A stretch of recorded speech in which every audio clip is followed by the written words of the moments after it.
கோளும் ஒன்றாய் காண அங்கு கற்பகம் என்னும் கடவுளின் மெய்யில் சூரியன் முதலாய் 9 கிரகமும் பலவித குணங்களை கொண்டிருக்கும் எங்கள் கற்பக தருவில் அவை வரும்போது ஒன்றாய் சேர்ந்து பலனளிக்கும்.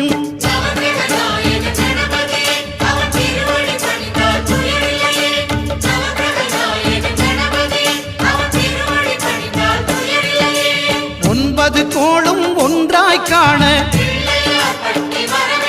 அங்கு கற்பகம் என்னும் கடவுளின் மெய்யில்